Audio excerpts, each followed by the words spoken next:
Hello friends, welcome to Gomati's Kitchen. இன்னைக்கு நம்ம பார்க்க போற ரெசிபி பாத்தீங்க அப்படினா நல்ல ஒரு சூப்பரான டேஸ்ட்ல கொண்டக்கடலை கிரேவி எப்படி செய்யலாம்ங்கறத பார்க்கலாம்.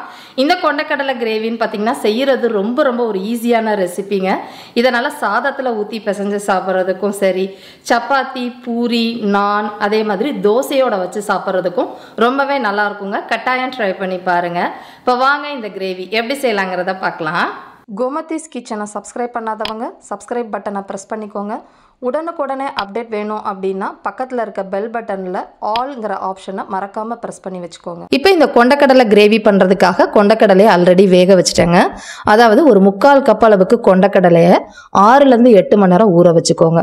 அதுக்கப்புறமா தண்ணியை வடிச்சிட்டு குக்கர் முழுகிற அளவுக்கு தண்ணி ஊற்றி 1/4 டீஸ்பூன் உப்பும் போட்டு இந்த அளவுக்கு பக்குவமாக வேக வச்சு எடுத்து வச்சுக்கோங்க.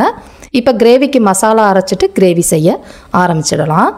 இந்த மசாலா அரைக்கிறதுக்காக ஒரு பேனில் 1.5 டேபிள் ஸ்பூன் அளவுக்கு எண்ணெய் சேர்த்துக்கோங்க.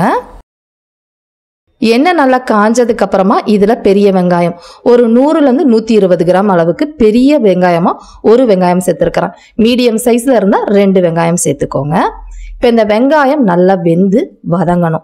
இப்போ இது வதங்கிக்கிட்டு இருக்கப்ப இந்த கிரேவிக்கு தேவையான அளவு உப்பு 3/4 டீஸ்பூன் அளவுக்கு டேபிள் சால்ட்டு சேர்த்துக்கோங்க. ஏன்னா ஏற்கனவே நம்ம வேக வைக்கிறப்ப கொஞ்சமாக உப்பு போட்டிருக்கிறோம். பிறகு நம்ம தேவைப்பட்டால் சேர்த்துக்கலாம். இப்போ அதை நல்லா வதங்கட்டும்.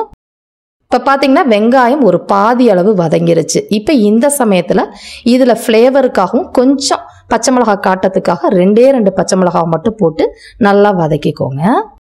இப்போ வெங்காயம் நல்லா வெந்து இந்த அளவுக்கு வதங்கினதுக்கு அப்புறமா இதில் தக்காளி சின்ன சைஸில் இருக்கிற தக்காளியாக இருந்தால் 3 சேர்த்துக்கோங்க.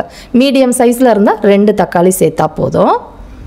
இதுலேயே 10 முந்திரி பருப்பு சேர்த்துருக்கிறேன். முந்திரி பருப்பு வேணாம் அப்படின்னா 1 டேபிள் ஸ்பூன் அளவுக்கு பொட்டுக்கடலை கூட நீங்கள் சேர்த்துக்கலாம்.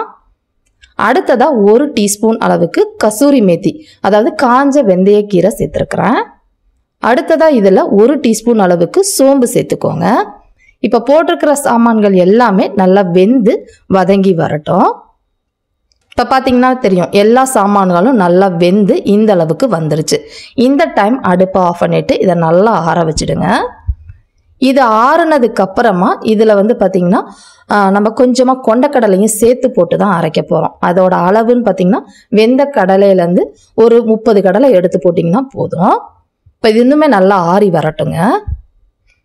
இப்போ வதக்கின சாமான்கள் எல்லாமே நல்லா ஆறுனதுக்கு அப்புறமா அது எல்லாத்தையுமே ஒரு சின்ன மிக்சி ஜாருக்கு மாற்றிக்கோங்க. இப்போ இதிலேயே தேவையான அளவு கொஞ்சமாக தண்ணி விட்டு எந்த அளவுக்கு நைஸாக அரைக்க முடியுமோ அந்த அளவுக்கு அரைச்சி எடுத்துகிட்டு வந்துடுங்க. இப்போ பார்த்தீங்கன்னா நான் வந்து ஒரு 1/4 கப்புக்கு கொஞ்சம் கூட தண்ணி ஊற்றி இந்த அளவுக்கு நைஸாகவே அரைச்சி எடுத்து வச்சுருக்கிறேன். இப்போ நம்ம கிரேவி செய்ய ஆரம்பிச்சிடலாம்.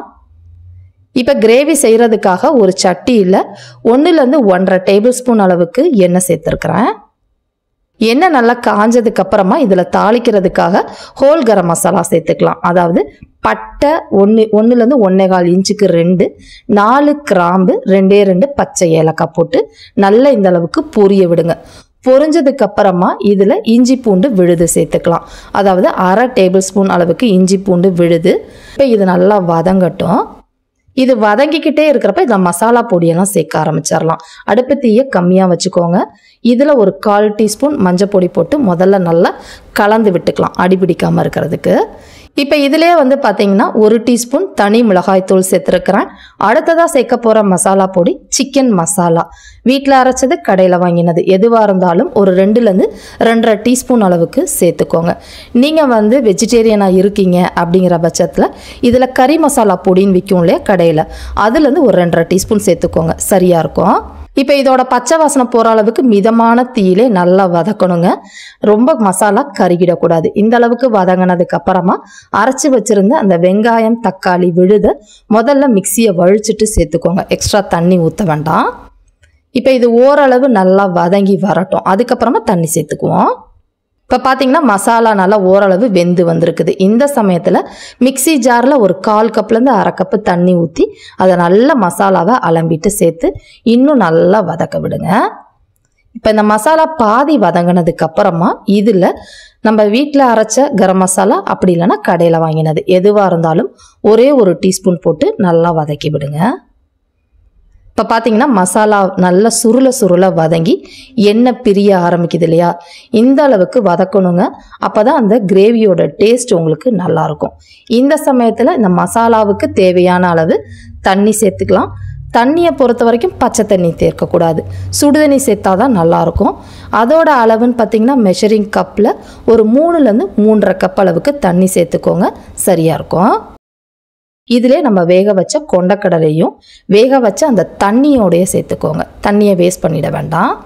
இந்த டைம் கலந்துட்டு உப்பு செக் பண்ணி பாருங்கள், தேவைப்பட்டா சேர்த்துக்கோங்க. எனக்கு சரியாக இருக்குது, அதனால் சேர்க்கலை. இப்போ இதெல்லாம் நல்லா கலந்ததுக்கு அப்புறமா இதில் அந்த சுவையை அதிகப்படுத்தணும் அப்படிங்கிறதுக்காக இதில் சர்க்கரை சேர்க்க போகிறேன். சர்க்கரை ஒரு 3/4 டீஸ்பூன் சேர்த்துக்கோங்க. இந்த சர்க்கரை சேர்க்கறதுனால கட்டாயம் உங்களுக்கு இனிக்காதுங்க, அதோட சுவையை நல்லா பேலன்ஸ் பண்ணி நல்ல சுவையை அதிகரிக்க தான் செய்யும்.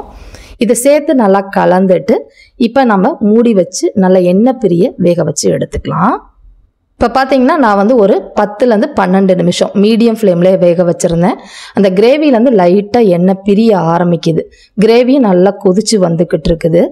திக்னஸ் பார்த்தீங்களா, இந்த அளவுக்கு இருக்குது. இப்போ அடுத்ததாக இதில் சேர்க்க போகிறதுன்னு பார்த்தீங்கன்னா பால் சேர்க்க போகிறோம். அதாவது வீட்டில் காய்ச்சின பால், நல்லா சுண்ட காய்ச்சின பால் ஒரு 1/2 கப்லேருந்து 3/4 கப்பு சேர்த்துக்கோங்க. பால் அலர்ஜினா தேங்காய் பால் சேர்த்துக்கலாம். பட் பால் சேர்த்து ஒரு தடவை செஞ்சு பாருங்கள், ரொம்ப நல்லா சுவையாக இருக்கும். இது எல்லாம் நல்லா சேர்த்து கலந்துட்டு இன்னொரு 4-5 நிமிஷம் கொதிக்க விடுவோம். இப்போ பார்த்தீங்கன்னா ஒரு 5 நிமிஷமாகவே ஒரு மீடியம் ஃப்ளேமில் திறந்தே வச்சு தாங்க வேக வச்சுருந்தேன். கிரேவி நல்லா கொதிச்சு கெட்டியான கன்சிஸ்டன்சிக்கு நமக்கு தேவையான அளவு இந்த அளவுக்கு வந்திருக்குது. இப்போ இதில் ஃபைனலாக ஒரு டச்சிங்காக பார்த்தீங்கன்னா பட்டர், அதாவது வெண்ணெய் 1 டேபிள் ஸ்பூன்லேருந்து 1.5 டேபிள் ஸ்பூன் நல்லா இந்த அளவுக்கு காஞ்சதுக்கு அப்புறமா இதில் 1/2 டீஸ்பூன் அளவுக்கு காஷ்மீரி மிளகாய்த்தூள், அப்படி இல்லைன்னா 1/4 டீஸ்பூன் தனி மிளகாய்த்தூள் சேர்த்து நல்லா அதில் கலந்துட்டு உடனே சேர்த்துருங்க, கருகிடக்கூடாது. கூடவே கொஞ்சமாக கருவேப்பிலையில போட்டு நல்லா கலந்துருங்க. காஷ்மீரி மிளகாய்த்தூள் இந்த மாதிரி பட்டரில் போட்டு இதில் சேர்க்குறப்ப இதோட கலர் உங்களுக்கு ரொம்ப நல்லாயிருக்கும். அது போட்டு ஒரு 3 நிமிஷம் தாங்க மூடி வச்சு கொதிக்க வச்சுருந்தேன். அந்த கிரேவிலேருந்து எண்ணெய் பிரிஞ்சு வந்துருச்சு. அந்த கிரேவி கலரே சேஞ்ச் ஆகி சூப்பராக இருக்குது பார்த்தீங்களா. அந்த ஃப்ளேவரும் உங்களுக்கு ரொம்ப நல்லாயிருக்கும். கடைசியாக போடுறப்ப பொடியாக நறுக்கின கொத்தமல்லி இலைகளையும் சேர்த்து நல்லா கலந்து விட்டு அடுப்பை ஆஃப் பண்ணிவிடுங்க. நம்மளோட சூப்பரான கொண்டக்கடலை கிரேவி இந்த அளவுக்கு தாங்க கன்சிஸ்டன்சி இருக்கணும். ரொம்ப சூப்பராக இருக்கும். சாதத்துலேயும் பிசைஞ்சு சாப்பிடலாம், எல்லா வகையான டிஃபனுக்குமே சைட் டிஷ்ஷாக எடுத்துக்கலாம். கட்டாயமாக ட்ரை பண்ணி பாருங்கள். இதே மாதிரி அளவுகளோடு செஞ்சு பார்த்துட்டு எப்படி இருக்குங்கிறத கமெண்ட் பண்ணுங்கள். வீடியோ பிடிச்சிருந்தாலும் கமெண்ட் பண்ணுங்கள், லைக் பண்ணுங்கள், ஷேர் பண்ணுங்கள். மறக்காமல் கோமதிஸ் கிச்சன் சேனலையும் சப்ஸ்கிரைப் பண்ணி வச்சுக்கோங்க. தேங்க்ஸ் ஃபார் வாட்சிங்.